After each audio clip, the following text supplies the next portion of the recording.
Welcome to Cartoonist Kayfabe. My name is Jim Rugg. I'm Ed Piskor. And today, Ed, we're going to look at Amazing Heroes from 1986.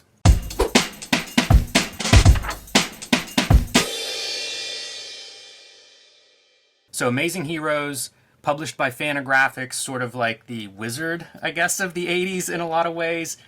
Compared to the Comics Journal, Amazing Heroes was much more focused on the Marvel, DC, superhero genre type comics. They wouldn't deign to publish a superhero comic under the Fantagraphics banner, but they sure as fuck would print a magazine about superhero comics two times a month. Yeah, it's a funny business, and we'll get into some of that as we go through a few of these issues. But we're just going to kind of go through, as you mentioned, twice a month, bi-weekly, so we've got about 25 issues from 1986, plus a couple of these Amazing Hero preview specials, which we need to look through one of these probably cover to cover sometime. Yeah, sure. But I'll start with this one. So there were two 1986 guides to these things published. One is summer, and one came out like beginning of the year, end of 1985. So that's this one. And it's because it's such a big year. Let's take a look at this cover real quick, man, because like we have staples of the quarter bins first off. Mark Avanier's Crossfire with Dan Spiegel, Dandy Don Simpson's Yarn Man, One Shot. I see Mage Comics, Omaha the Cat Dancer, Doug Wildey, Johnny Quest, and it's freaking Steve Rude Nexus. Like he was the darling of the 80s, man. So this is the period of time that we're talking about, but do they even know what's on the horizon yet? Well, in a lot of ways, the horizon is here, right? You mentioned Steve Rude being the darling of these 80s comics, and specifically of the direct market. You know, he starts Nexus, I think, in 83, maybe? Yeah, it's pretty early. Turtles, 84, but 86 is whenever the direct market overtakes newsstands. And there's some writing about that in some of these issues, critical writing about Marvel policies that sort of build up the direct market at the expense of the newsstand, which is another conversation, and maybe we'll touch on it. But this is very much direct market up and thriving, black and white boom in full effect. There's just a lot happening. Obviously, there'll be some major works that we get to as we go from issue to issue, including things like Watchmen and Dark Knight, both books from 1986. So I thought we would just flip through a couple pages of this preview to show what these are, because these are pretty amazing. If anybody at home finds these, while digging through a back issue bin or whatever, these are pretty fun reading. So, editorial by Mark Waid, who spent some time as the editor of Amazing Heroes. He threw a typewriter one time. There's a story about that. I don't know anything about that. Read the oral history of Fantagraphics. First ad that we see is The Shadow by Howard Chaykin, another big 80s direct market cartoonist for sure. And then we get into all of the comics that I guess they sent press releases for or something. I don't even know how they would solicit this information, but it's from all these different publishers, what they have coming up in 86, I guess in the first half of 86. Can't have 1986 without anthropomorphic animal black and white comics. Oh, and they make notes about that a lot. As you go through, they make notes about how many of these exist, and they even stick one in that's not real, and the game is try to find the one that's fake, which is impossible. I'm sure it is. There's something like 13 of those turtle knockoff, four words in the title kind of thing. All culture vultures. Alan Moore comics. Yes. Yeah, so these are great. They give a little description of what's coming up. If it's an ongoing series, they talk about things like creative teams, if there's a new creative team coming on, if there are any big storylines coming up, any major character changes to make note of, that sort of thing. And it's a pretty exhaustive list, alphabetized by title. Yes. Any continuity in the game, even in 86, man. It's like whenever the market is at a peak, that's when Neil Adams will dust off his self-publishing chops. Yeah, and there are some pretty deep dives right next to, more or less mainstream. You go from the Avengers to B-Movie Presents, which I have a couple issues of. This is like Reacto-Man. These are just exactly what the title describes. They're one-shots of like high-concept kind of drive-in theater type fare. It's fun seeing names too, man, because like Mark Panacea, I have a very old, like say a second or third print of Turtles issue 2 or 3. He's got pinups in there, and whenever I did X-Men Grand Design, Mark Panacea was the ex-editor for like the first chunk of Grand Designs that I put together, man. So I see these names, and then you could, with the power of retrospect, you could draw connections to that is for where sure. they end up. a game that you can play. These names, the way they bounce around, like mentioning Mark Waid in the beginning, a lot of these names bounce around. There was an the one Amazing Heroes editor for a long time goes on to be Wizard editor in chief in the beginning. So it is a small industry for sure. And Fred Hembeck is everywhere. Ubiquitous.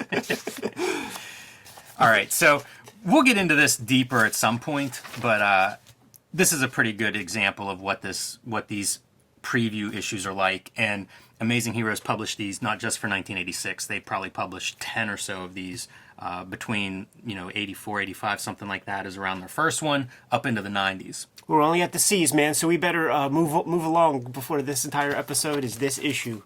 January 1st is issue number 86, and we start with Hawk Moon by Raphael Kyanan. Shouts to Raphael, man. He reached out on Instagram and is like, yo, I heard you would talk about my comics, man. But Hawk Moon, that's Michael Moorcock, man. This is first comics, and this is the good shit to me, dude, because I am in, like, say, second grade in 88, 89, and Catholic boy, you have your Holy Communion when you're in second grade, man, and I got a lot of gifts because my family knew I was down with comics. They hooked me up with those Michael Moorcock Hawk Moons, man, and there are a few others, I think Elric, early Mignola work, man. Yeah, those are... I'm glad to hear you say that, Ed, because these are not comics that I read. I don't know well at all. I was mad at the time. I was like, yo, Aunt Sissy, why are you so cheap, man? You ain't hooked me up with a Spider-Man. But over time, hey, man, some of that shit was drawn by Mark Silvestri. It looks nice, and I often have a bias for artists because I'll find them at whatever point in their career, and they're new to me at that time. Mm-hmm. Like, for Kyanan, it would have been in the 90s, some of the stuff he was doing, maybe Conan. Yeah. And to me, it's like, oh, hot new artist burst on the scene, but it's like, no, that dude's been in here at least 10 years. I flagged a couple of pieces in this. Well, let's take a look at that, first of all. Timothy Truman's Scout ad. It graces the inside cover of several of these issues. This is right around the time that it's starting up. It might be an issue or two in at this point, but this is very near the beginning of Scout. And so good for Eclipse, good for Timothy Truman that they're buying prime ad space for it. Yeah, man, and can't sleep on J.K. Snyder III, man, with Fashion in Action. And, this is the direct market, man. He's closely related to somebody very high up in Diamond, man. So maybe, they sort of were quick on the trigger. They got some prime ad space in many places, I'm sure. Nice. Here's a glimpse of the table of contents. We'll probably see a few of these as we go through, and we'll show off some of these highlights, but they always have kind of review sections. They always have a news section, editorial, and then usually a couple of features. Sometimes on an old character, sometimes on a new book, usually an interview related to that new book. They'll sometimes reprint, like, comic strips. They do. Star Wars comic strips and like, the Al Williamson stuff. Is that in the 86 period? I didn't see any Al Williamson. A lot of the comics that are reprinted in these will be like previews for stuff, and it'll be maybe 8 pages, and they'll gang them up so it's like 2 comic pages per page. Mm. So you get a pretty decent preview, but they're kind of shrunk down and stuff. So we'll probably see a few of those as we go. But I flagged a couple of stuff here. First of all, Lloyd Llewellyn. So an ad for Dan Clow's Lloyd Llewellyn. It's actually art dated 1985, but this is the very beginning of Lloyd Llewellyn. This exact ad right here was in an issue, it must have been from 85, of Amazing Heroes that I had, man. That just a single image was there, and I'm like, well, I want that comic. Where do I find that comic, man? You ain't finding that on the racks of Shop and Save. It's a pretty good ad, right? Aliens, murders, senseless violence, girls. Like, it's kind of... it's the right ad for a magazine like this. But it is demented. Like, when you see these girls, they look like Stepford Wives. Yeah, I'm always impressed by his style. It's not, obviously his style has evolved, but it was very stylistic from the first time I saw his work, mostly. Yeah, like, if he wouldn't have, like, if he would have stayed going in one direction, he would have been Seth. Because he was even dressed with, like, horn-rimmed glasses and, hipsterish kind of cat back then. He wasn't far off from Lloyd Llewellyn. So, he evolved in a different way. I also flagged the review column this issue because it's the top 10 comics from 1985. So this, I thought, was a snapshot a little bit of where we're at and what we're going into. And before we get into that, let's point at this ad for Megaton Man, Don Simpson's Megaton Man from Kitchen Sink Press. And this was copy pulled from an interview with John Byrne in Comics Interview. It wasn't solicited, so this is just John Byrne talking about, whatever comic he's reading regularly. In this case, it's Megaton Man that he finds hilarious. And then it's funny at the end, it starts out, it's not funny simply because it's satirizing old Marvel stuff. In fact, it almost seems that some of the stuff in there might be satirizing things I'm doing. It's very on point for John Byrne, I think, over the years, but an early glimpse and kind of a funny ad. So Comics in Review, number 10, Crisis on Infinite Earths. Number 9, American Flag, which I think of as big time an 80s comic. I'm a huge fan of it, but it's so of the 80s. The Elementals, I've never read Elementals. Same thing though, man. I associate that with like middle 80s.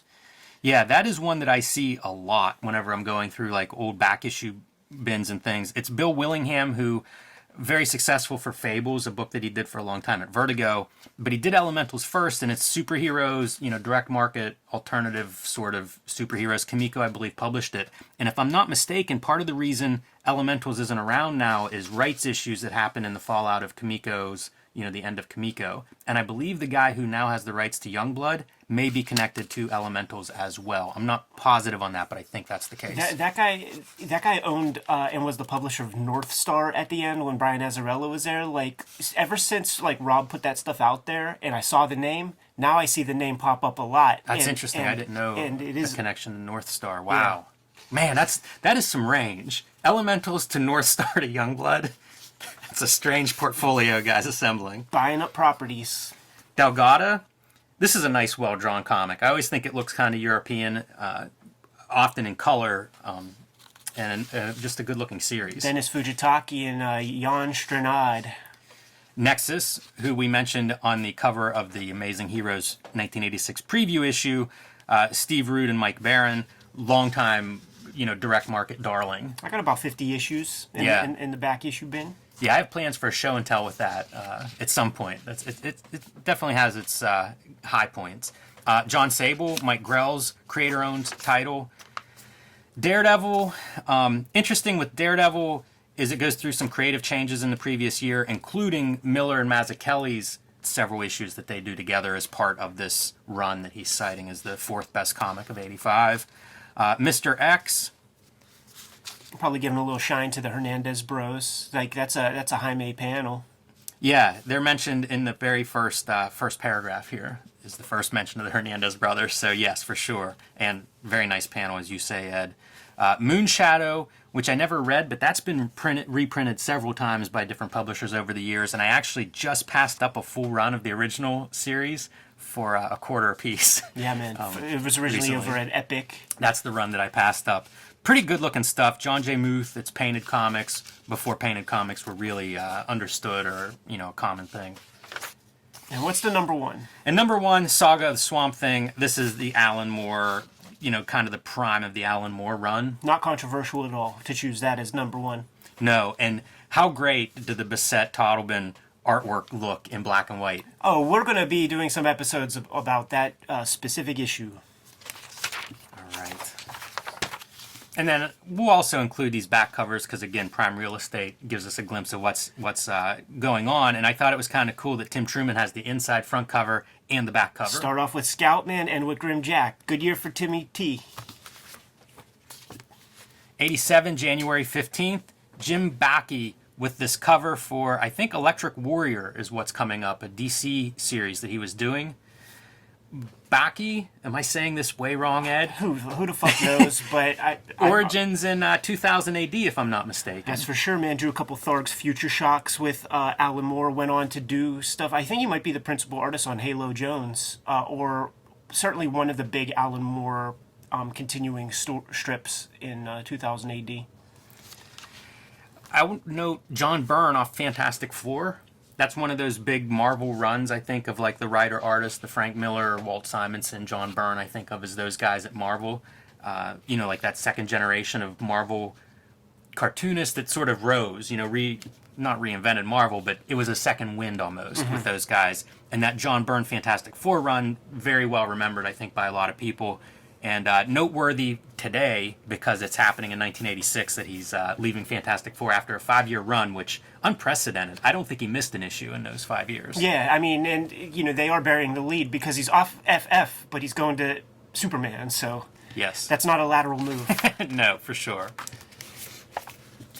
And Electric Warrior, Doug Mensch, and Jim Backey is your back cover ad as well. The 2000 AD comics are mostly in black and white, so Jim B, I'm going to call him, is schooled and knows what his art's going to look like when it's reproduced in just pure black and white line. He draws for that, and you can see that very clearly right here.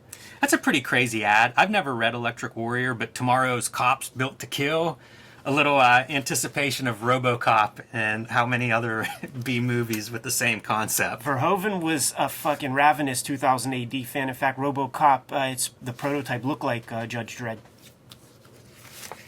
All right, number 88, February 1st. So this comes out on my birthday. I guess I would have been turning 9, Nice. 8 or 9.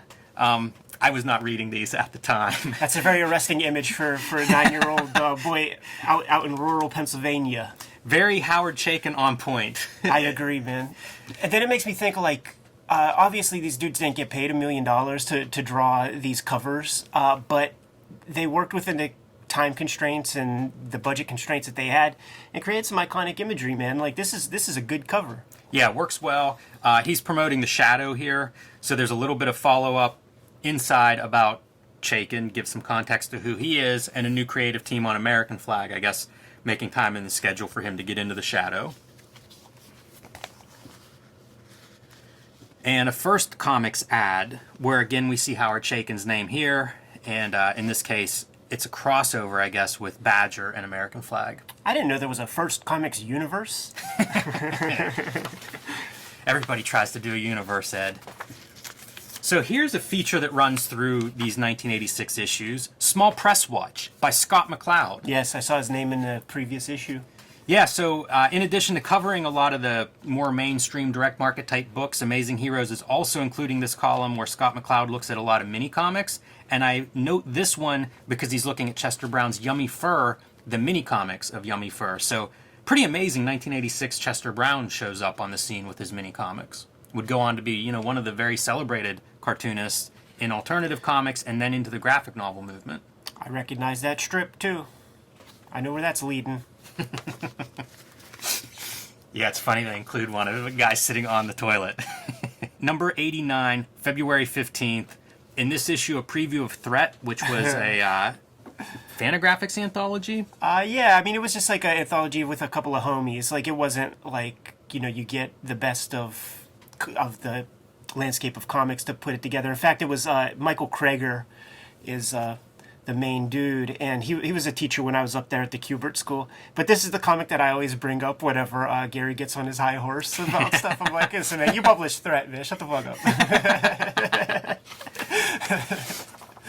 Ooh, look at these silhouettes, boy. How about that for a sexy ad? This is from Eclipse.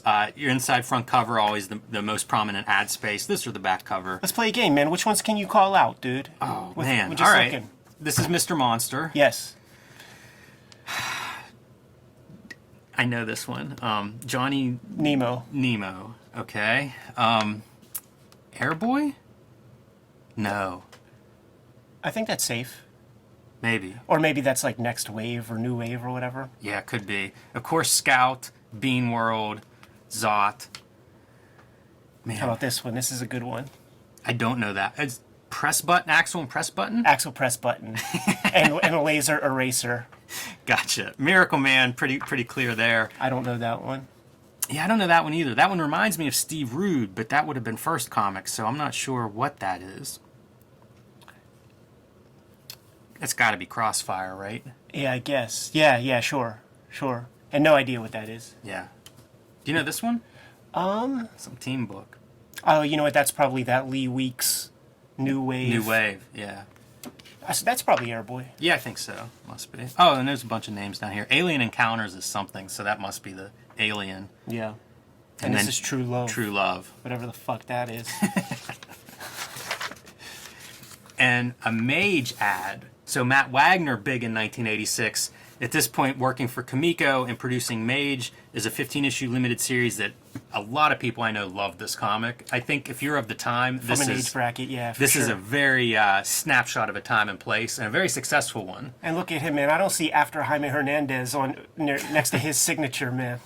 And of course, the other thing that Matt Wagner's big at the time is Grendel, also Kamiko. So we're going to get some coverage of Matt Wagner as this year unfolds. But a big alternative cartoonist, direct market kind of cartoonist, and not too far out of the norm. You know, like a lot of the stuff that was successful at this time period, you know, that wasn't Marvel DC, made sense to Marvel and DC. You know, like this is still a hero story, big time. And you know, like it's priming the pump for there to be, you know, a mainstream superhero comic that has more mature ideas and stuff. You know, it's like this existed. The Hernandez Bros.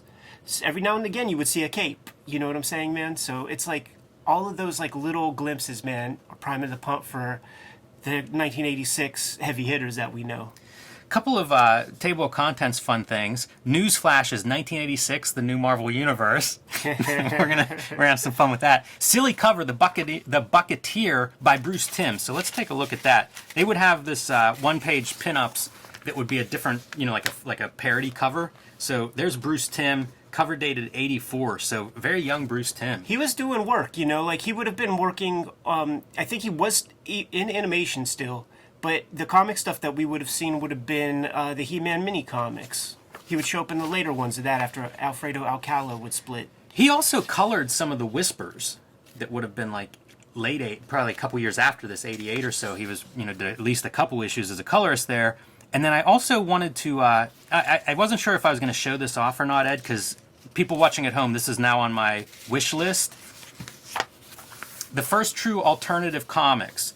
And they call out High Adventure, and they call out Big Apple. And Big Apple was published by Flo Steinberg. Yes. Yeah. Do you know this comic? I do. So it's kind of adult, uncensored material, featuring, you know, Wally Wood, Al Williamson, Archie Goodwin's likeness is in there. His little epic like caricature. I don't know if that story's by him or not, but his caricature makes an appearance as a character within the story. But pushing the edge, you know, like stuff that isn't necessarily X-rated by any means, but would be outside of, say, the Comics Code Authority. And this came out in 86? No, this is a flashback. Oh, okay. I just found this while looking through these, and it's on my list now that I'm interested in this comic because it sounds interesting, and it's around. I've found copies for like $10 or so, but just started looking for it recently. So yeah, Flo, for a time, man. This ain't speaking out of school, but for a time she dated Kim Deitch, man. So she had her foot in the underground. In some small capacity. Wally Wood, Wits End, there's a burgeoning self-publishing thing happening there in the 60s. Distribution was the issue. You know, gangsters still ran the thing. But super cool that she put some money down and tried that, you know. One of the highlights for me for the High Adventure, I kind of was dismissive of this, and I probably shouldn't have been. It's just this is the one that I'm after right now. Mm-hmm. But Mike Royer has a story in here that he does everything on. Pencils, inks, writes, everything. You know, we know him, of course, as Kirby inker. Some people know him as Russ Manning inker. I think he's an amazing inker, but he does some full comics in these. And by the way, the people who say they know him as a Russ Manning inker, they're just showing off.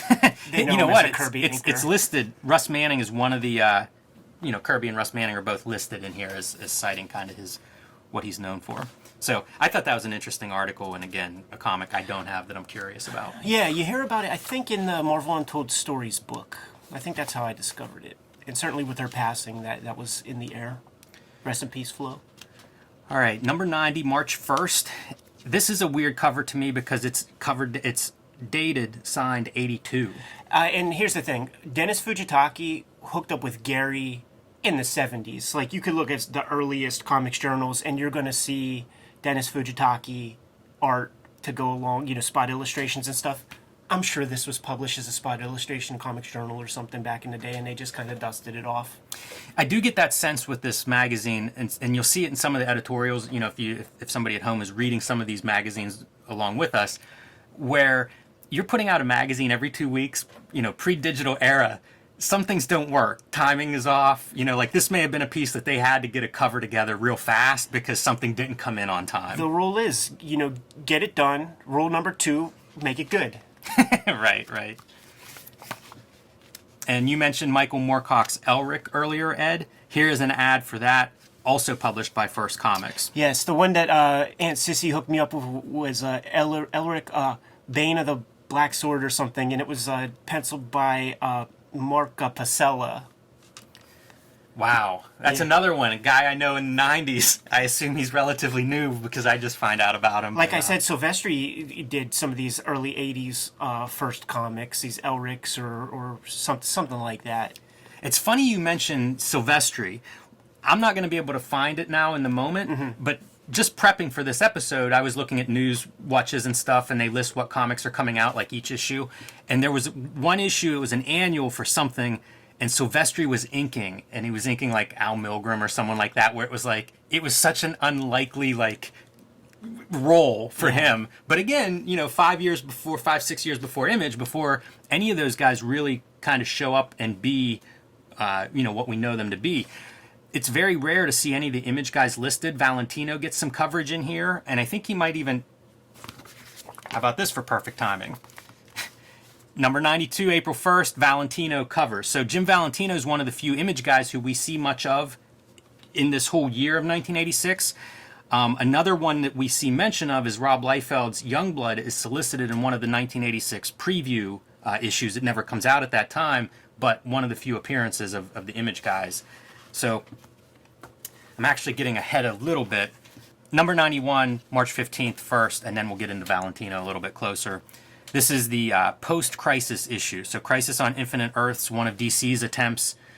And I feel like now we look back, and every couple of years, DC is doing some version of this these days, relaunching New 52s. What's the next one called? What's 5G? Yes. Is the next one. Yeah, that sounds doomed before it even starts. Why do something once if you could do it 450 times, Jim? It's really become their history, right? Well, anyway, this is kind of a completely dedicated to Crisis on Infinite Earth and the aftermath of that. So series relaunching, characters dying. What a fucking snoozer. Yeah, and it's like double sized and stuff. You know what? I bet this sold so well. And Gary and Eric were just like, we really try on some of our other stuff. And this is the one that sells well? Yeah, I think you're right about that. But if you go through the table of contents, that's all it is. Who's new at DC, making a crisis of it, Infinite Crisis on Earth 2. By Andy Mangels. There you go.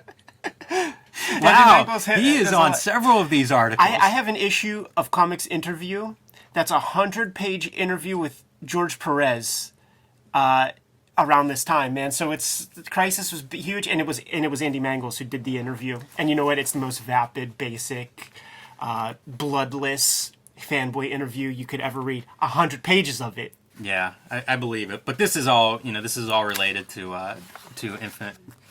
I think I stuttered because of what happened to my brain after reading that big interview. And back cover, Bo Jeffrey's saga, Flesh and Bones. Yeah, Alan Moore. Kind of neat. All right, so now number 92, April 1st. And this is an interview with Valentino. I don't know if he even went by Jim Valentino at the time, if it was just Valentino. Known for Normal Man. Yeah, and he did go by Jim Valentino. He had a comic called Valentino. Right. But I seem to remember his name signed Jim Valentino. And if it wasn't, man, I would have to diss him. Like, don't start with, what are you, Liberace, Madonna? Get the fuck out of here. Fascinating history of Valentino, especially once you get to Image Comics, and you look back. Coming from the small press, going through Marvel, becoming a fan favorite and very successful in that, dominant direct market style of the time. And then, of course, getting on the right elevator at the right time to be part of Image. It's a guy who has a tremendous history in comics that runs the gamut, from the black and white explosion up to the speculator boom in the 90s, and was publisher of Image for a while, still active today. Pretty incredible career. Developed a friendship with guys like, Rob Liefeld early on. And I think he's essentially an old-timer too, like a Rob Liefeld or something. And he respects Rob Liefeld. I don't think Rob was getting much of that. So, why not have, a friend in the game when everybody else is telling you don't do this, don't do that. Yeah, I don't know him at all. I've been, we've crossed paths very briefly here and there, but I've never sat down and really talked to the guy. But I get the impression he is, what you just said, Ed, makes sense to me. It's a guy with a love of comics and a long history of comics and a pretty open mind about comics. In line with I don't know about Scott McCloud and Steve Bissette, but in my mind, they're of a similar generation and idea of like comics are this big thing, like there's lots of things that fit in comics. And he, to me, strikes me as a guy with that kind of perspective. One of the first mini comics I ever got was a mini comic that Valentino had made for his wedding that included like a map to where the wedding was going to happen and stuff. I have no idea why I ended up with it. My weird little tiny, one of my early comic shops had gotten a box of weird stuff, and it was like the first time I saw real mini comics, like photocopied little black and white mini comics, so I think that's why I grabbed it, but what a weird object. And Angel Love on our back cover.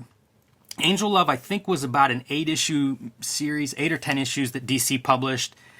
Noteworthy because it looks like it's, like a girl, like a Barbie comic or something aimed at girls. But it was a 20-something and much more serious. As you can see, cocaine is mentioned here. I believe one of the main characters, possibly not Angel, but one of the main characters, maybe her roommate, has an abortion or is thinking about having an abortion. So, like, it's an attempt at an older audience of women readers or young adult readers, the way like a lot of comics were aging up for the boy readers, like Dark Knight and Watchmen. This was kind of that attempt, but pretty interesting as an artifact because there aren't a lot of other comics like it from any time. Well, the one comic that's like it, or that it's trying to be, is Jaime Hernandez's Love and Rockets. I mean, love is in the fucking title.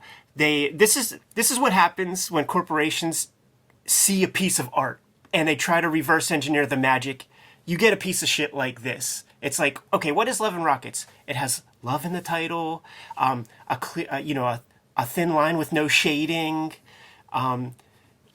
This is ridiculous. I've never heard of this, but this is insanity. I'm trying to think of who the cartoonist is, because I'm not sure it's as corporate driven as you may think, and I can't remember the editor, if it's somebody interesting like Karen Berger or something. I may have to dig that out and take a closer look. It's a weird comic, is what I would say, and I think the ad kind of speaks to that. Like, it doesn't look like a DC comic. No. I wonder if Angel Love is connected to like Angel and the Ape, a longtime DC comic. I'm sure it's not. I'm sure it's just glomming on the Jaime train, trying to get some corporate ducats. Reminds me a little of Trina Robbins' line work. It's not Trina Robbins, but it reminds me slightly of... that almost looks Pete Baggish. Yeah. Especially when he was doing Batboy years later with the little circle eyes like that. I'd say it's clearly influenced by those alternative comics. Like, between Pete Bag and Love and Rockets, like, I think you're spot on. Like, yeah. This is not somebody who's looking at George Perez for their influence. It offends me. All right, we mentioned Matt Wagner with Mage and Grendel, and getting some mainstream attention. So this is his version of Jack Kirby's Demon character. It was a 4-issue miniseries that he did. A lot of people I know who are Matt Wagner fans point me at this when I'm like, what's a good entry point for Matt Wagner? So he's had a long career, working with DC Comics, doing Batman and some different titles of that sort. 86 is a class of new cartoonists, man. We see Steve Englehart right here. He speaks out. I would bet in some previews or somewhere we're going to see there would be previews for Coyote. And he's the guy who said yes to a young Todd McFarlane after he sent out 700 submissions, and that was published around this year. So important to note that. Yeah, I don't know if it's going to make a cover feature this year, but you are right, Ed. You mean Chaz Truog isn't going to get the cover of Amazing Heroes? And, of course, Wagner, one of his big claims to fame, I think, in the comics world is having a design sense that a lot of cartoonists... That wasn't a big part of making comics in comics history, in American comics history. Wagner shows up and he sort of has this interesting take on design and putting it into his comics and everything from color to composition. He has an Art Deco vibe that he doesn't shy away from, at least around this period. And a lot of the works that he goes on to do sort of fit that Art Deco aesthetic. And there's a demon, the Jack Kirby demon, a history of that character in here as well. So, I said they usually feature some kind of comics history or character history. It's cool whenever they get in something like Jack Kirby's demon. It's pretty fun. And back cover ad, the other guy from the 80s who had a real design sense in his comics, and that's Howard Chaykin's Times Squared. There would be two volumes of Times Squared published in all. Hopefully a third one of these days.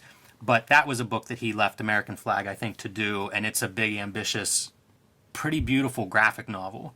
In the early days of figuring out graphic novels and albums, and probably looking at some European albums at the time. Such a sharp artist, man. Very fashion conscious. Like, if you follow his Facebook, man, you see photos that he posts from back in the day, man. He's like calling out the cut of his suits and stuff.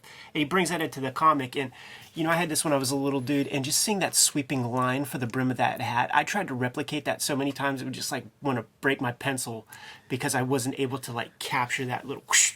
I'm glad you call that out because it's amazing. It's Perfect. It really is. It's perfect. It's like an illustrator. It's the ultimate mark for a cartoonist, is that I'm doing a whole hat with this one line. Yeah, and he didn't have to complete it because I believe the color would have been done by Steve Olive, who was his principal colorist on some major project, Black Hawk prestige format miniseries being one of them, man. And then, of course, Steve Olive had a pretty great career in his own right.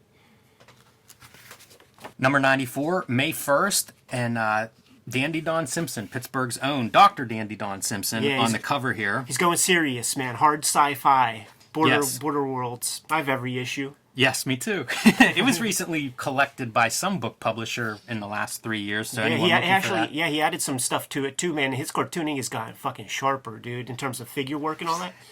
Very high level of craft. When I think of Don Simpson, that's one of the first things that comes to mind. Is craft is on par with anybody. Does beautiful brush inking, feathering, attention to figures. At this point, he had been known for Megaton Man, and now, as you say, branching off into hard sci-fi with Border Worlds.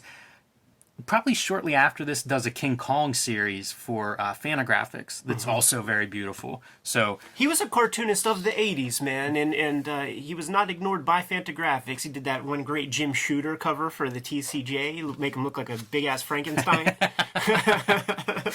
That's a pretty iconic cover in my house. and then he would go on to draw Forbidden Frankenstein for Eros. There you go. Eclipse Comics ad, and then I have a couple of things flagged. The character that they look at in here is Deathlock, and Deathlock's a character I always think should have more. I don't know. I should enjoy Deathlock comics more than I do. Let's put it that way. Yeah, maybe they should make it less boring. that would help. That would help. So I flagged this because it's the first Watchmen ad that I see in Amazing Heroes. You know, from flipping through to prep for this, and there are several of these ads that will run over the next bunch of issues. And you've probably seen these. If you're a Watchmen fan, if you look up Dave Gibbons' art and Watchmen art, I think it's probably in Watching the Watchmen. There's a lot of extra art, and that's what we have here. He did a series of these ads that would feature the different characters and kind of like some compelling setting to, you know, suck us in, draw us in. So Rorschach we see here in the alley with the Who Watches the Watchmen graffiti. It's amazing from the get-go. I was looking at some old TCJs, comics journals from, I believe, 83, 84, and Alan Moore's talking about some things he has on the horizon, some things he's trying to get through the corporate pipeline. And he was talking about a comic called The Watchmen, where he's going to take some old Charlton characters that DC just acquired. This was in 83 or 84, man. Takes a long time to make this stuff, man. And Dave Gibbons had that pencil racing for 2 years in order to make this thing. Yeah, and he did the design for this. We've mentioned, it seems like design has just come up in the last 5 minutes with Wagner and Chaykin.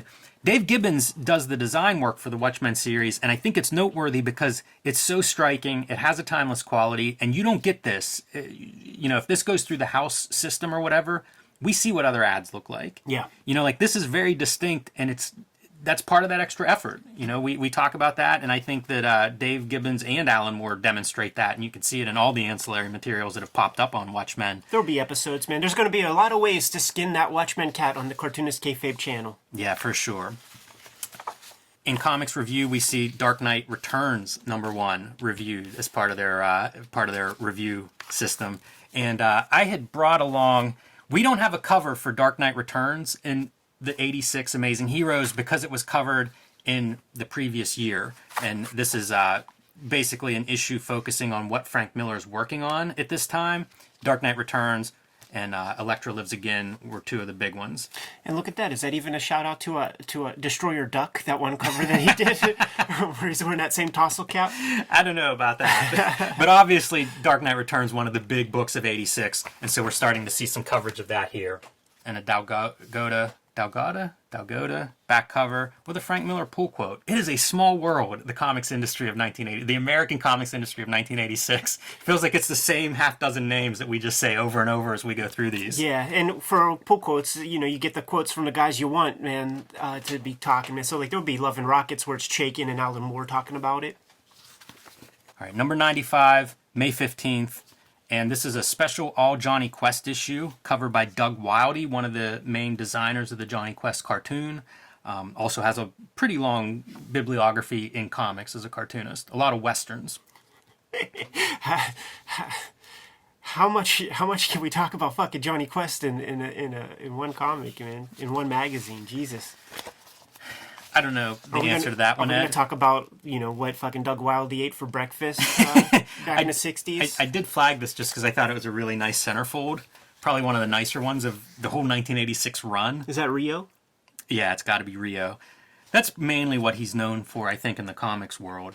But, the other piece of Johnny Quest is, in a lot of ways, influence or, part of Alex Toth and kind of the design of characters and the way that became a major influence in comics, I think. A lot of it traces back to Johnny Quest and their approach. That's true. Yeah, Steve Rude. So there's a lot of background on those elements. These are actually the comics previews. You mentioned Steve Rude. He's in the first Johnny Quest comic that Kimiko does. One of the stories is Doug Wildey. The other is Steve Rude. So here's some examples of that. And then I believe they get into like character designs, episode guides from the actual cartoon. So influential for sure. Yeah, I guess it had its time, and then there was a drought. So Johnny Quest is back in a big way. This is the time period where you had the niches, just there weren't that many of them. So it's a short list of like nostalgia that people are pulling out in 1986, and Johnny Quest, I guess, is part of that. Fantagraphics taking that back cover for themselves here with some furries. Yeah. I always think that's the one you could jab Gary with. Oh, I do, and you know what he says, man? Oh, that's Kim Thompson's book. All right. We mentioned John Byrne leaving Fantastic Four. The big news, John Byrne going to Superman. So he's a super hot artist. Fantastic Four, well received. Before that, he was on X-Men, one of the hottest books, in comics. So John Byrne is a superstar at this time period. And now he's coming over to DC to work his magic on Superman. Looks like a Stepford Superman right there. Yeah, this is one of the, I think, I don't know about missteps, but this is one of the things from '86 that doesn't hang. It doesn't hold up very well when you think of the stuff that continues to be perennially in print. The Superman, this is where I think John Byrne starts to show his limitations. Sure, that's a good way to put it. Yeah, I mean, he's of a time, he's of that George Perez, very good at superhero comics piece, but as comics have evolved into more, I think that is often lost. And this is the year, like it's like Frank Miller stretching his muscles. Yeah, he did real good, like Marvel pot boilers, right around the same time that John Byrne was doing his Marvel ditties. But Frank Miller is moving in this like upward trajectory, and Byrne is kind of like more of the same, and he's given a little bit more rope. Whenever you would hear interviews with McFarlane and those guys, as kids, man, and they would talk about Dark Knight, and they would talk about John Byrne on Superman. I got Dark Knight first, because, a Superman fan is a very particular kind of person. And then you read Dark Knight, and then it's like, okay, well, I'll check out the companion piece, man, Superman. And it's like, come on. Yeah, come on, son. I had the same experience, Ed. And I mean, it's very pleasing. I find that very attractive as a superhero piece of art. Love the cityscape. Even like how sketchy and kind of weird this background is. Just traced off a photo or something. Probably. But it's very based in nostalgia, I think. If I'm going to point at like what's the difference between Byrne's Superman, Miller Dark Knight, Alan Moore, Dave Gibbons' Watchmen, to me those two, Dark Knight and Watchmen, they're very formal. They're very concerned with the form. I find this to be much more rooted in nostalgia. Mm-hmm. So, not necessarily a bad thing, but I think going forward, it ages differently. I have this flagged. It's the 1986 Kirby nominations. I guess the Eisners weren't a thing yet. And so these would have been like the big industry awards at the time.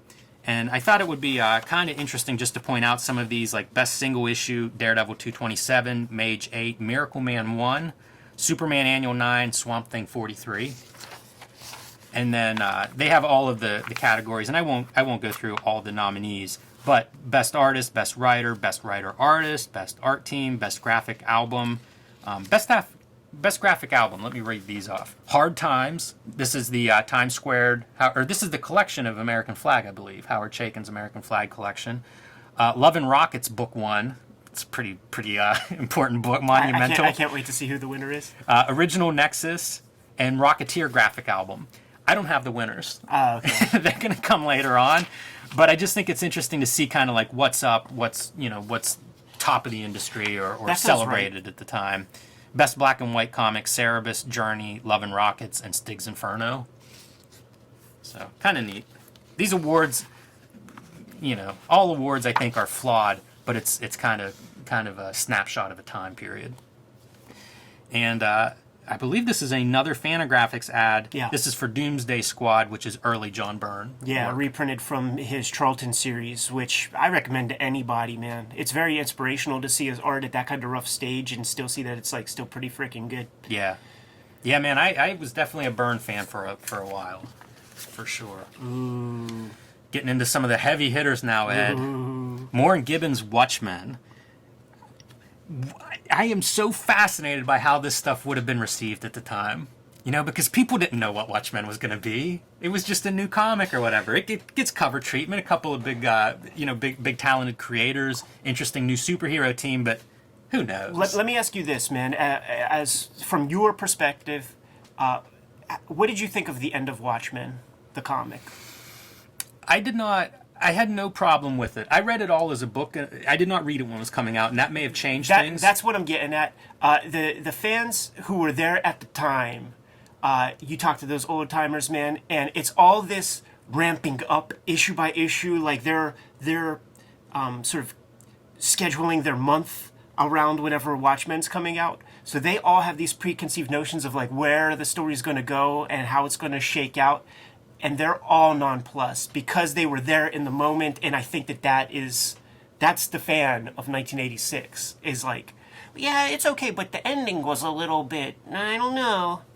Yeah, it's an interesting point. I think a lot of what I respond to in Watchmen has to do with the formal elements also, which, a lot of people I think are more interested in character or more interested in plot or whatever. So depending on, where your focus is, I could see that having different reactions to it. I thought we might take a quick look at the there's your Airboy ad. Take a look at the Watchmen stuff that they include, because it is, preview material and some behind the scenes sketches, character designs, stuff that probably if you're a big Watchmen fan you've seen somewhere, but might be some new stuff. This is funny. I just watched a video and they were showing like the Watchmen button from the Zack Snyder movie. From the opening of Watchmen has like the blood on it and stuff, and they were saying they made, I don't know, half a dozen of them, and it cost several $1,000s to make those pins, and I can't figure out why. Just because there's a zillion of them, probably. No, there aren't a zillion. It had to do. The person said it was based on being able to show it in high definition and stuff, but even that, it's like, don't you want it to be a crappy pin? Like, get a crappy pin. Hollywood, baby, pump up those prices, man. That's what I think it is. Universal Studios I think it might be a friend money. is making those pins. This is one of those, that ad art, where it's like, how do you encapsulate the character in one image? I love those images. I read it when I was so young that I was like, he's not very funny. Like, why is he called a comedian? I just don't get that. Early pencil sketches, early Rorschach designs. That's a weird one, man. Like a streaker or something. Like a flasher. There's your comedian design. Why is he funny? Why isn't he smiling? Exactly. pretty cool to see all of this stuff, though. And again, like at this time, it would have just been amping up. It'd be like when I would look at the Image preview issue of Amazing Heroes and be like, oh, there's a sketch of Deathblow. Can't wait to see that comic. Alan Moore was on the scene for a while. He was really impressing people we saw earlier. I think even in this issue, it is all blending. But it's like Alan Moore sweeps the yada yada awards, man. So it's like now, all that stuff is like Alan Moore with some restraints because he's working on these like corporate characters, all of that. So I think a big part of it was like, okay, now Alan Moore, the shackles are off, man. And he's going to make like his ultimate statement in superhero comics. Who wouldn't want to see that after he delivered so hard on everything else? So this is a cool side pull quote. Everything in the Watchmen means something, although not everything means very much. I picked up Watchmen early on in my comics reading when I would read the same comic over and over and over because I had 17 total comics or something and no internet, nothing to do. And so that was how I got hold of Watchmen, and this kind of thing rewarded me. Like, rereading it, reading it again and again and finding new things that I missed the first time. That was a big piece of like my response to Watchmen, much more than, it's a superhero story. It's relatively straightforward in that regard, but the detail stuff is the stuff that like I could just go back to it. I read it 2 times in the past month. Oh, wow. In preparation for some business. And I picked up a new piece, man, that I just sort of accepted, but I didn't like think about it in terms of construction. And it was like the establishment of all the bad stuff that the comedian does happens early, so that when he shows up at Moloch's place and it's like, I can't believe they're going to do it. It's like he did all this bad stuff. We see all this bad stuff he just did, but there's something that's even makes his skin crawl. Yeah, that's on the horizon. That's nice. That's really good writing. Couple of Dave Gibbons layouts. So these have since been reprinted in Watching the Watchmen, an incredible book if you're interested in this kind of thing. But seeing these, just mind-boggling. The clarity and the detail of Dave Gibbons' thumbnail sketches for each page, just incredible. This is such a master course in comics making for me in the way I think. Yeah, he was a principal artist in 2000 AD from Prague #1. It's a weekly comic. He's tasked with doing 5 to 7 pages every 7 days. You have to come up with a system. And the way that he describes this kind of approach is if you get it right, these are about 1.5 inches tall. Like, I think these are blown up. If you get it right at this stage, then you now know that you could draw a page in 20 minutes and it'll have the necessary elements, man. So if, you have a cold or your wife gets sick or anything, you have the blueprints to make a solid readable page given any time constraints. Yeah, the other guy that I saw do this kind of thing is Steve Rude, who we mentioned at the top of this show, and he had reprinted some of his thumbnail layouts in a sketchbook that I got hold of pretty early on, and it's the same deal. These tiny little, as you say, 1, 2, 3 inches, and he would lay out a whole issue. So, like, imagine if this whole page was filled with these, and again, if you read it at that scale and it reads, you're good. The foundation. So, pretty amazing, the first glimpse here of Watchmen. And then Howard Cruz. I actually have no idea what I'm flagging. Oh, this is it. This eulogy. So this is the reviews section. And in this eulogy, this is the spirit of Stan Lee died today. Not the man himself. He's still alive and well at this time. But what he stood for.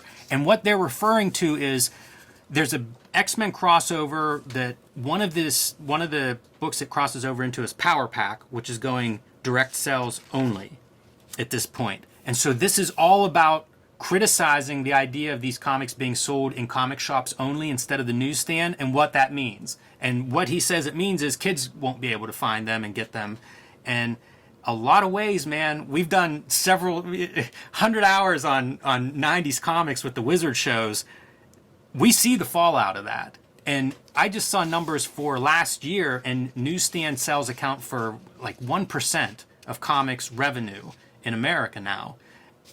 1986, it was around 50-50, newsstand and direct market. So, like, it's I mean, I don't know if is that the right choice that they squeeze out the newsstand. I have no idea, but it was a topic that people were thinking of and talking about at this time. Like, this wasn't done, and then it was like, oh shit, the fallout is we're going to lose some readers, or we're going to become more niche or specialized.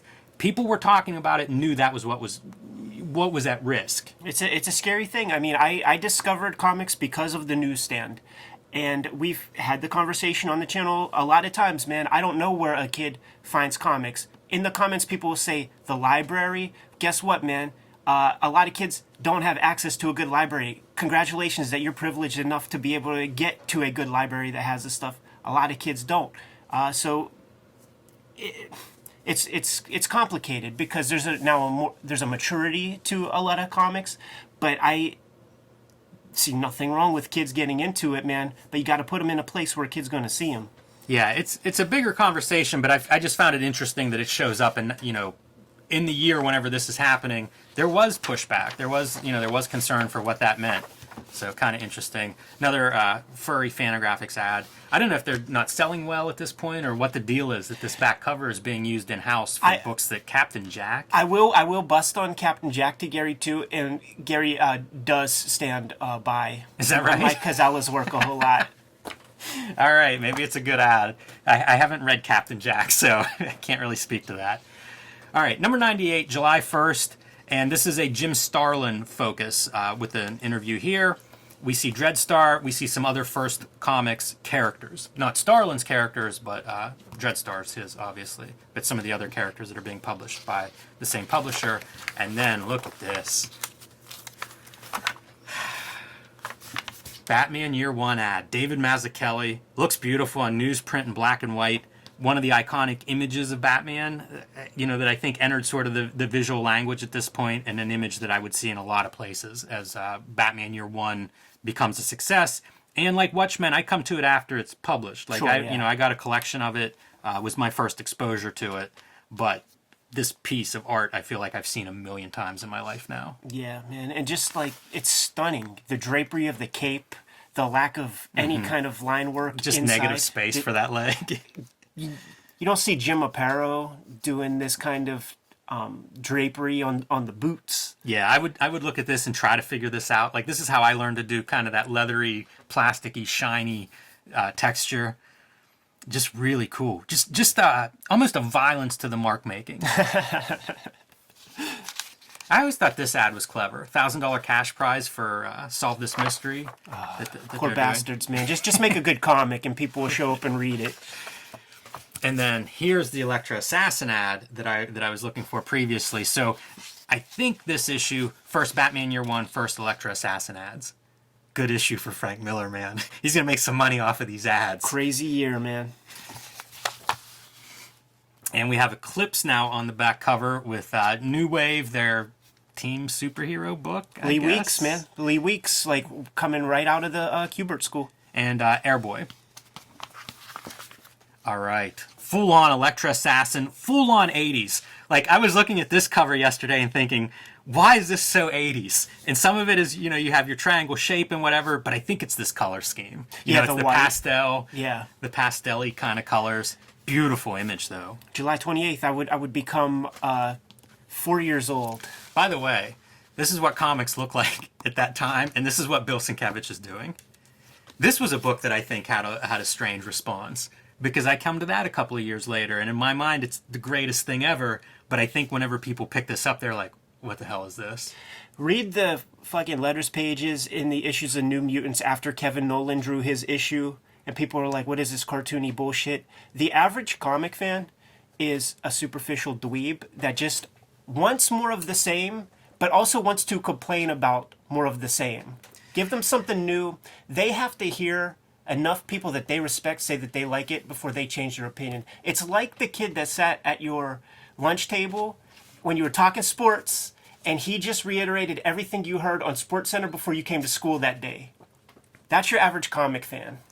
Yeah, there's definitely a predisposition if you're a glass half empty guy, like you just are looking for something to complain about. And when something different shows up, different equals take a shot at it. A lot of kids need to go step outside, catch a little of that vitamin D. I love this cover, though. It's great stuff. pulled this piece because this is Dark Horse Presents, gearing up for Dark Horse Presents #1. So this is Dark Horse coming onto the scene in 1986. Do they mention the store that Mike Richardson had? And before this, there were the I'll put this out to the Kayfabers because they somebody will know. The pewter Teenage Mutant Ninja Turtle figures were put out by a Dark Horse.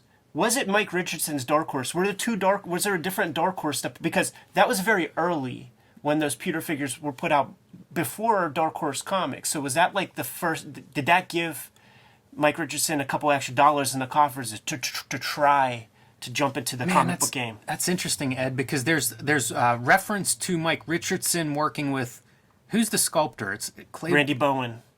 I can't remember if it was Randy Bowen or Claiborne Moore. It was one of those two sculptors from the 90s, but one of them mentioned like Richardson commissioning some work from him when he was doing fan sculpts. So it's possible that does all connect. I have no idea for sure. It doesn't mention his store. It just says a new Oregon-based comics company, and it does cite Mike Richardson as publisher. But this is basically Dark Horse. This is the Dark Horse Comics launch. Yeah, that's amazing. Yeah, pretty good, right? 1986, man. And there's a slave labor launch. Slave Labor, my first publisher. You see what they were doing in 1986. Chuck Beckham, he's the dude who, now known as Chuck Austin, he drew those sort of in-between issues of Miracle Man when it first came to America. He gets noted in Newswatch. Whenever he comes on to Miracle Man and whenever he leaves Miracle Man, that Miracle Man's newsworthy and Amazing Heroes. I've never seen this comic before. Barabbas? Yeah, I don't know that one. I have seen the other three. Yeah. I think I got the run of Hero Sandwich. And we could do a quickie look at the Elektra artwork, see what all they include and show off in that. Man, that is such a statement piece to start with. So good in the actual painted color version. Now, in order, this is a black and white mag that comes out every 2 weeks. You have to run photo stats to turn this into black dots so that you could print it. There's a lot of prep work that goes into putting these issues of Amazing Heroes together. Yeah, definitely with this painted stuff. You see a lot of stuff, like whenever they did the Elektra Lives Again, it's just in black and white line art. There's no attempt to reproduce the color for that. And then a lot of times you see it go wrong, even in this title. Yeah, that image first piece is fucked up. Is not quite right. I recognize that image, and her eyeball's pretty striking with the giant dilated pupil, but it's not a good reproduction. It's a crazy looking reproduction, and that kind of fits, but it's not a good reproduction. Some sketchbook stuff from Sienkiewicz developing these characters. Interesting, they talk a lot about Garrett's character. Mm-hmm. He's one of my favorite parts of the story, so it's kind of cool to see that pulled out. By the way, a Steve Ditko static ad for Renegade Press. So this was stuff he had done, I think, originally at Charlton, and I guess kept the character maybe, or owned the character or something. So this is mostly, I guess, from the series. I was thinking there might have been more sketchbook stuff in there, but some of that stuff was cool, man. Very, very Chaikin-esque, some of that. Fujitaki, Dennis Fujitaki artwork here, dated 1980. So Jan Strnad. And I don't know, Children of the Night Tide. I don't know that book, but Big Issue 100, August 1st, 1986. Now this is worthy of a double page, a double-sized issue. So this is just Jack Kirby, catching up on what he's doing at the time, as well as giving history of Jack Kirby. There's some pretty cool stuff in this one. They do Paying Tribute to the King, where 60 different artists and creators talk about Kirby and, what his art means. And a lot of them do these visual, they do drawings and stuff, which I think is really kind of neat. Some of them are better than others. This is the Kevin O'Neill one, the Kirby power gun with Genius coming out and the ideas. The shell casings are ideas. The clip is full of ideas. Kind of fun. Larry Martyrs, I think, is pretty interesting. Tells the Bean World, so he had kind of a weird language that he used anyway. And you see these names. I mean, it's every name that you can imagine in the 80s. Yeah, it's huge. I like the William Messner Loeb's artwork. Pretty interesting tribute where he's actually writing his tribute as part of the artwork. Dark Horse is a company giving a little thank you to Jack Kirby and his impact on comics. Wally Wood quote. So Wally Wood has been dead for 5 years at this point. I'm not sure where this comes out of.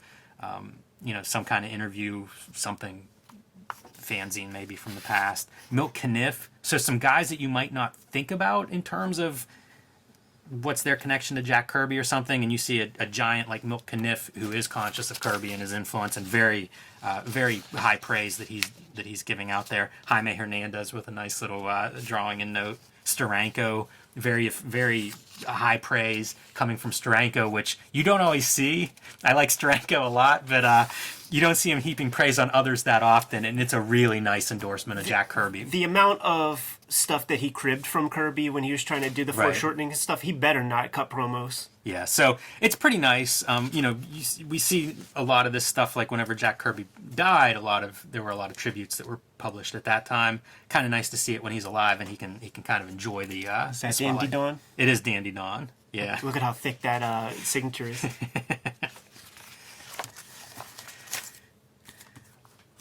I flagged this ad. This is for Rip in Time #1, which is Richard Corbin's self-published Fantagore Press. I believe this is their first publication, so this is kind of the launching of Fantagore Press, which would run for several years from Richard Corbin. We're going to do a show on that. It's an amazing piece of self-publishing, and as far as I can tell, this is the launching point of that publishing company that he ran for a while. So strike while the iron's hot. Pretty cool. Good time to start a publishing company. One of the fun things they do in this particular issue is like the reviews are it's 10 Kirby comics that are reviewed. So they're not time specific or new releases, and they cover like a big range, decades of his career, which is really nice and it makes sense to me in an issue like this. Letters, of course, are part of Amazing Heroes, and this one is from Eric Reynolds, talking about the Marvel New Universe. I gotta tell you, I wasn't looking forward to Marvel's New Universe business at first, but now I can't wait for more. Eric. He goes through and he is talk about cutting promos, man. He's interchanging the names of the New Universe books with the books that they're exactly like. Oh, that's fun. Yeah, it's extremely critical, pretty funny, and of course Eric Reynolds now co-publisher is that his title at Fantagraphics. So joins up with Fantagraphics in the 90s. Worked some comics retail before that. I don't know if he was just a fan at this stage or not, if he's in the retail game. Yeah. But pretty fun, a very biting letter. He was a retailer at the Land of Ooze and Oz was the store, man, and Jim Valentino was one of his customers. And Unicorn Isle, a 12-part miniseries from Warp Graphics is your back cover ad. They can't have published all 12 parts, right, Ed? Well, Warp was around for a long time, so maybe they did, man. But in my first 50 weird comics, this was in there. Oh, man. wow. This exact issue.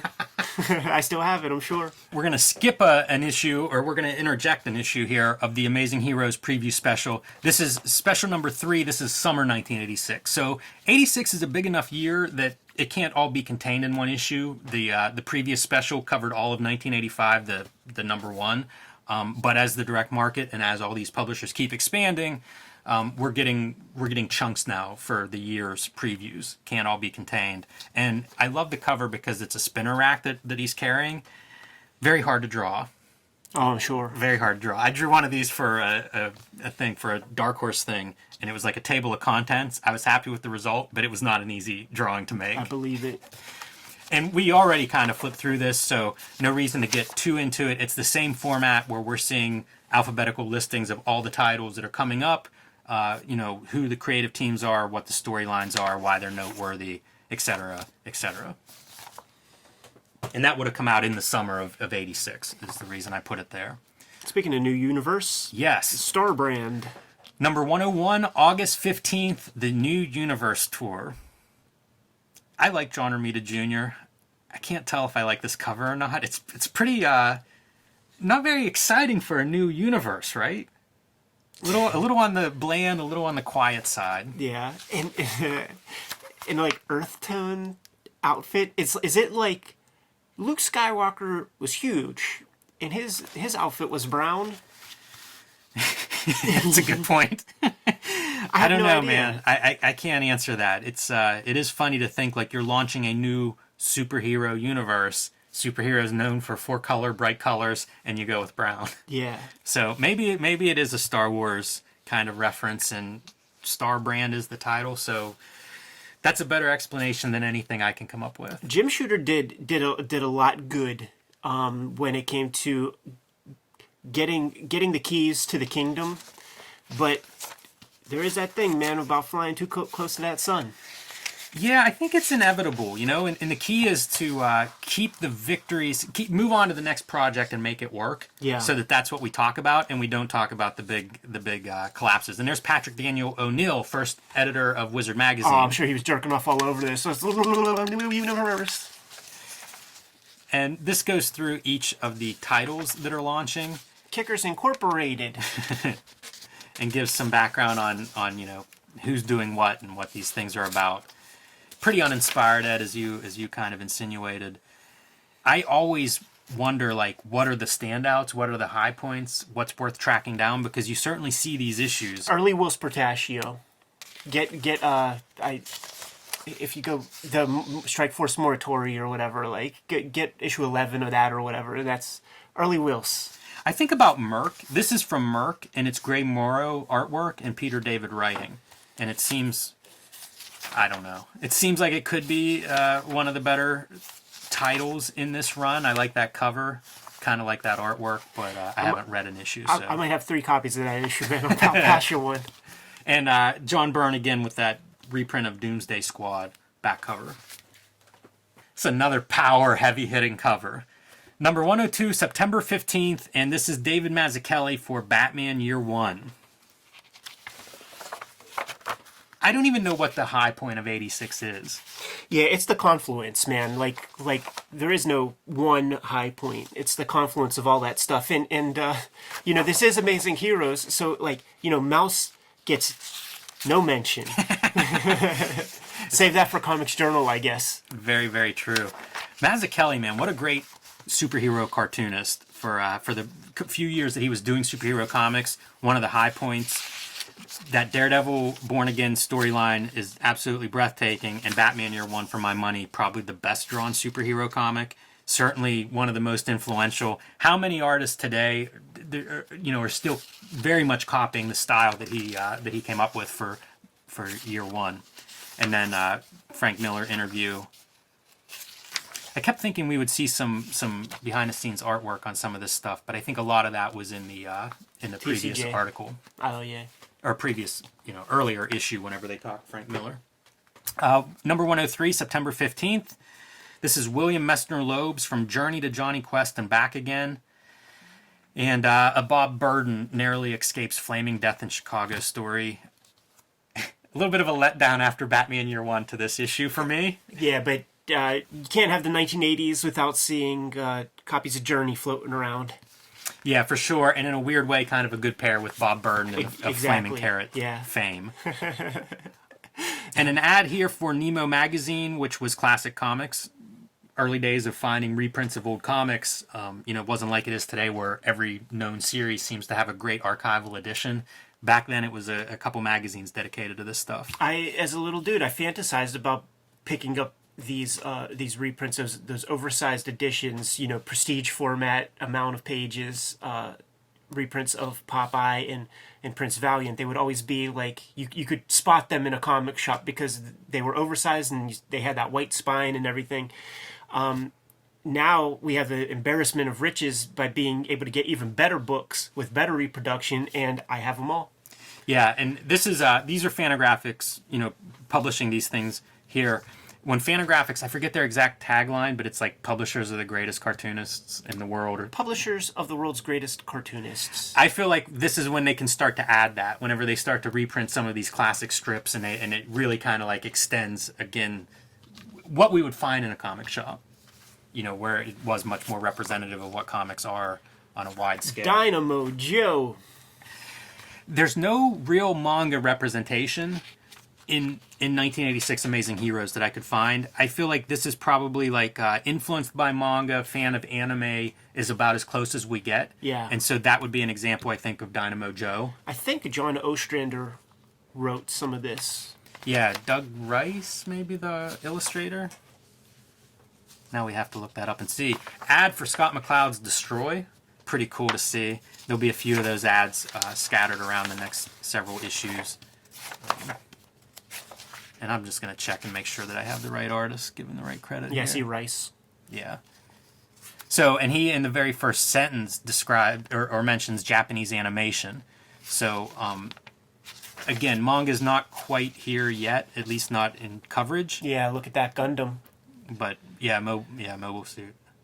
So, it's starting to show its influence, slowly but surely. And I've picked these up in the past. First Comics, interesting publisher.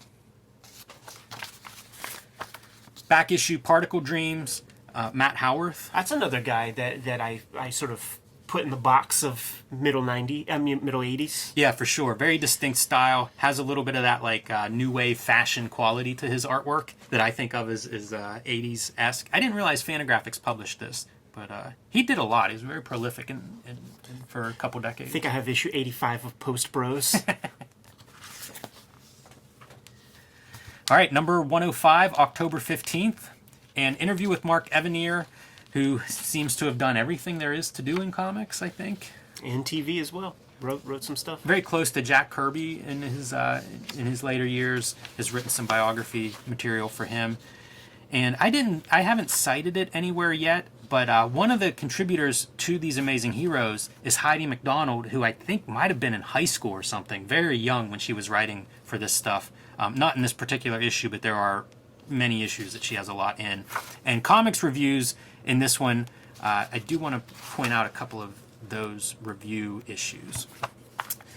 So Ginger Fox, written by Mike Barron and illustrated by Mitch O'Connell, who is a very successful illustrator these days. I think this is the only comic that he's really done. He's done a lot of covers, but I think this is the only interior comic. This is a graphic novel, very of the 80s. Kamiko published it, and it's not quite mature Mitch O'Connell, unfortunately, but you definitely see some of his style coming through. War comics. So war comics, huge genre in comics history. They kind of fade out of popularity at some point, probably by the 80s. Nam number 1, 1986. Mike Golden, Doug Murray, published by Marvel for, 80 issues or something for a long time. These first issues made quite an impact. I remember they were sought after collectibles, went up in price. It's probably some of my favorite Michael Golden based on when I encountered it, but it's very detailed in a lot of ways, like the weapons, the uniforms, helicopters, all this stuff, super detailed. And then the character designs would be very cartoony, which you don't see very often and is amazing when it works. We're going to do... I'm preparing a big episode of stuff, and I'm going to show off some old comics that I drew. And I had issue 6 and 7 of Nam when I was a little kid, and I made comics of my own in notebooks. And I basically just cribbed the story and some of the compositions, like 4 of these comics that I made like on notebooks and shit when I was a little kid, man. So it was a huge influence on me for those reasons. Even like the color was beautiful on those, man. And I think a lot of it had to do with... Michael Golden colored several of them. Makes sense. But like he just like left a lot of room open. But yeah, he was, when you talk to that guy, he's got a lot of kayfabe to him when you speak to him. But he said, I was Adobe Photoshop before there was Adobe Photoshop, he said to me. That's pretty good. It's pretty good. It's interesting to me to think about that legacy of war comics because like you have Nam coming out, you have G.I. Joe, probably 2 of the top war comics of the mid-'80s. Yeah, G.I. Joe came out in late 82 and was real strong around this period. Yeah, there was a Newswatch, and it was about the commercials. A lot of us of a certain age remember G.I. Joe comic book commercials that would air, that would start with like an animated, like this is the story, and then finish with, you can read the rest of the story in this comic. And it was a G.I. Joe issue, and those really stuck in my mind. That's in one of these Newswatch issues. So, like, it's the top of its game at this time, whenever it's toys, the movie comes out this year. There you go. And then Robotech graphic novel. So, talking about kind of early manga finding its way in, this would be an example of that. And it's not exactly manga, but influenced by the anime and stuff, where they were having American cartoonists draw this stuff, like Neil Vokes and Ken Stacy, the artist on this. Yeah. But obviously, it's coming from an anime, so like they're at least looking at that source material. Yeah, Ken Stacy would do that stuff, man. He did Astro Boys and shit. So pretty interesting review section, I think. Number 106, November 1st. George Perez Wonder Woman cover. He's the if it's the holy trinity of like the revisionist, we're gonna start over after Crisis on Infinite Earths. It was Frank Miller on Batman. It was John Byrne on Superman, and George Perez even did the writing gimmicks on Wonder Woman. Yeah, I think with Karen Berger, who would go on to be Vertigo's editor, I believe was the editor on some of these Wonder Womans. Yeah, and she did what she could with the material she had available. Yeah, I've never read this run. I haven't read a lot of George Perez, and I always think about these because the covers are so striking. I always think like, oh man, at least they look nice. I mentioned Heidi MacDonald last issue. I should have held off because here she is with previewing the Wonder Woman article, writing a perspective, can comics ever leave the cultural ghetto? And so represented a little bit more in this issue. I wonder if she has any Andy Mangels stories. Could be. But this is mostly a focus on Wonder Woman, as you can see from this table of contents, which makes sense. Iconic character, one of the long-running big characters, as you say, Ed. So, yeah, if they're going to relaunch her, let's focus on it. People were stoked. George Perez is a huge name at that point. For sure, coming off of Crisis on Infinite Earths, one of the bigger cartoonists of that time period. And Howard Chaykin's Times Square graphic novel advertised here on the back. Wouldn't be the 80s without the Turtles, right? Goddamn right. So, of course, Amazing Heroes does an issue about the Teenage Mutant Ninja Turtles. This is December 1st, number 107. Very weird cover. Well, you get to see Peter Laird, and like let's see the image without the title, man, so that we can see, Eastman and Laird's interpretation of like Thor and Batman and Superman and all that. That makes a lot more sense. I wasn't even thinking in those terms, but you're right. If you remove that title, this is probably a pretty fun image. Maybe a little homage to like new X-Men cover, right, with the characters breaking through the page. Yeah, and they're black and white in the 4-color universe, and they broke out. It makes sense. Yeah, I think the airbrushing throws me off a little. That's fair. Give me the duo shade, please. This is before the Turtles cartoon. But it's the same year. Like the 1986 is when the cartoon comes out, man. I think it's very noteworthy for that reason, in that I always think the Turtles and then the cartoon and now, they're this thing. But they were a thing before the cartoon. Like sure. From a sales point of view, from the black and white explosion, direct market, indie comics, self-publishing, all those things, like, they were huge. They were super successful before that cartoon. And, they get their own issue of Amazing Heroes to testament to that. Yeah, I have this issue, and I'm not sure what issue of Turtles is out in the universe at this point, but Eastman cited that the biggest numbers they did on an individual issue was issue 8, the Cerebus issue, and it was a little over 100,000 copies. But the difference is, you don't got to get just 10% of the cover that you split with the publisher. Exactly. You get it all. Exactly right. All right, Ed, I've opened it up to the Turtle Boys interview, because we get to see their studio setup.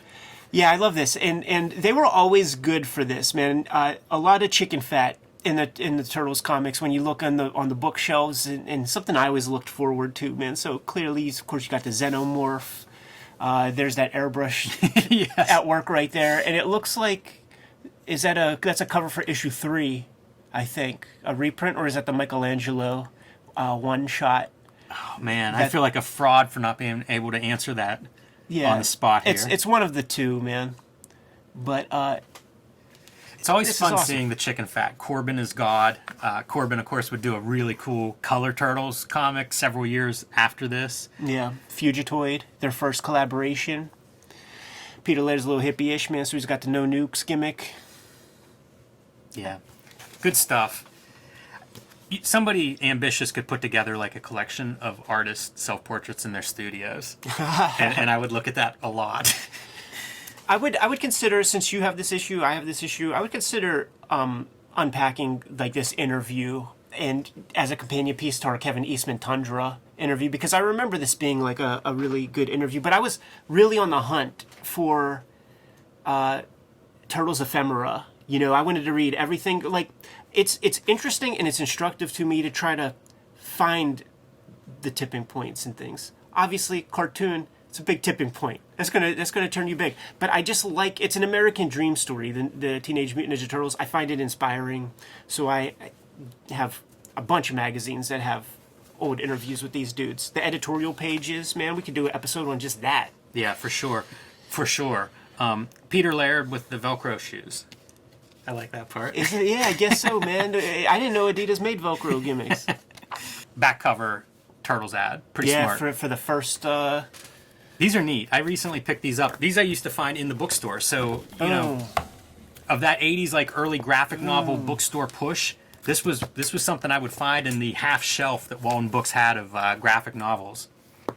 And these are always strange, like the color. Yeah. You know, like seeing them in color works pretty well. Like Yeah. a lot of colored editions really suck. These don't. These are pretty good. So early foray into color, and I think it works pretty well for the Turtles. But these covers work best, man. Like if the interiors were colored exactly like that, that would have been just so cool. With all that. How many of these must they have sold? Makes me wonder about first publishing and like what went wrong, because they had to sell a zillion of those things. Absolutely, man. I know. Especially like you get the license to those, and then the cartoon comes out. It should have been like a second windfall. More money, more money, more money. Man, we're getting near the end here. Yeah, we are. This is number 108, December 15th, The Question and Captain Atom Reborn. So whenever Alan Moore drops a proposal to Dick Giordano and all them, man, yeah, we're DC Comics, so we just acquired all these characters. We don't know what to do with them, man. And Alan Moore puts together his presentation, and Dick Giordano's like, an impotent Blue Beetle, a naked Captain Atom, a fucking psychotic, you know, dead at this point, Rorschach. How about you go create, question, how about you go create your own characters? Yeah, probably a smart move. On all accounts. Yeah, I think it worked out pretty well. And we have flagged here the 1986 Jack Kirby Comics Industry Award winner, Best New Series, Miracle Man. Strong series. Strong year. And wow, even Keith Giffen's Justice League, which I know so many people that love this comic, I did not realize this was 86. And it may have been 87 since this is an ad at the end of 86, but still, like, what a time period for comics. You know how you know that this is science fiction? Because they're led by a ginger. And I actually cheated a little bit, Ed, and I brought the January 1st, 1987 issue because it's Scott McCloud's Destroy. I'm very fond of that book. That's one we'll look at some point too. But Scott McCloud, obviously a huge presence in comics. Even I think at this early stage, he's writing mini comics reviews. He's done Zot. He's doing Destroy, which kind of lampoons the superhero genre and plays with format and formal elements. Pretty impressive where Scott McCloud is this early on in his career. Yeah, agreed. I mean, he's well respected. People dig his stuff, and the Destroy thing I think spoke to a lot of the superhero people. Man, were like, oh, he could do that sort of thing too. Yeah, for sure. And comic book reviews here, what we see in this review section. Watchmen, this Watchmen is loaded. 6. Watchmen 6, such a great issue. And the first issue of... An Air Cell ad. Yes. There are several of these that we didn't pull out along the way, but Air Cell being poster child for 1986. And then Batman 404, Year 1, Part 1. It's so weird just thinking about this stuff because I had these comics like as a little. I mean, I still have them. You know what I mean? And you check out the stuff, man. It's got UPC on the cover, man. It's not a direct market book that I have. You know? What a good time to be a comics reviewer, right? yeah. Where you don't have to just cut promos all day. Yeah. So that's all of the Amazing Heroes 1986 issues, plus a couple of bookends on either side that are very relevant, and we may dive into a couple of these a little bit closer in the near future. But I feel like that's a nice overview of 1986. What a good year for comics! Extremely important year. One of those tentpole years that kind of drives. You know, it's like when the tsunami in Japan happened. It changed like the way Earth's axis is, like in gravity. Like this is one of those moments, man. And as you said, we did not mention Mouse, one of the most important comics published in American history, also 1986. It is mentioned in one of the editorials where somebody's giving, Groth is talking about Art Spiegelman's impression of Dark Knight. Wow. Just briefly, but it does make sort of a cursory appearance in here, and it might even be in one of the preview issues. It might be mentioned as a book that's coming out and something to watch for. But hell of a year. Like when I asked what's the standout book, and I don't know if you could find a consensus on what is the book of the year from 1986. No, yeah, we just made a good case for many of them, and of course, like it's the Trinity is Dark Knight, Watchmen, Mouse as being driving forces to get books into bookstores, getting coverage in print media and other promotional places outside of Amazing Fucking Heroes and Comics Very true. Journal. You can't shy away from that stuff, man. Like we take for granted that the Chicago Sun-Times will review my comic or your comic, but these were the first inklings of that, man. These were the first inklings of, you see, you got to be right. Like if you're gonna muck around, you have to be right. So what comes after this is prestige format books that they're going to try because it worked with Dark Knight. Maybe we could try that again. You got to get stronger miniseries, maxi series as they call it. Painting, like using the the blue line method is going to be used to death. These guys were right, They took a gamble, they bet big, they won big, and none of those guys, Gibbons, Moore, none of them had to make another comic after these comics. When that Watchmen movie came out, Dave Gibbons said that the amount of copies of Watchmen that have sold for the past 15 years or however long it took, this year we sold that amount of books with Watchmen movie coming out. That's incredible. Yeah. So. All right. Well, this is not going to be the last time we dip into 1986, but this is the primer. Yes, and a good primer it is, man. It gets me jazzed up, dude, to get back to business, man. Why not try to make 2021 the next, paradigm shifter or something, man? We have the power to do that. I like the way you think, Ed. Should we get out of here, Jim? Yeah, let's wrap it up. But before we do, I would say if you guys want to leave some comments below, what piece of this 1986 do you want to see us dive into deeper? Yeah, good call, man. Kayfabers, put those comments down below, but do that after you like, subscribe, and follow the YouTube channel because we are on that route to try to get 15,000 followers.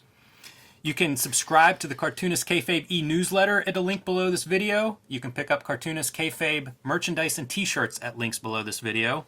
Jim, we have to go plot our takeover of the comics universe, man. Give these motherfuckers some marching orders. Read more comics.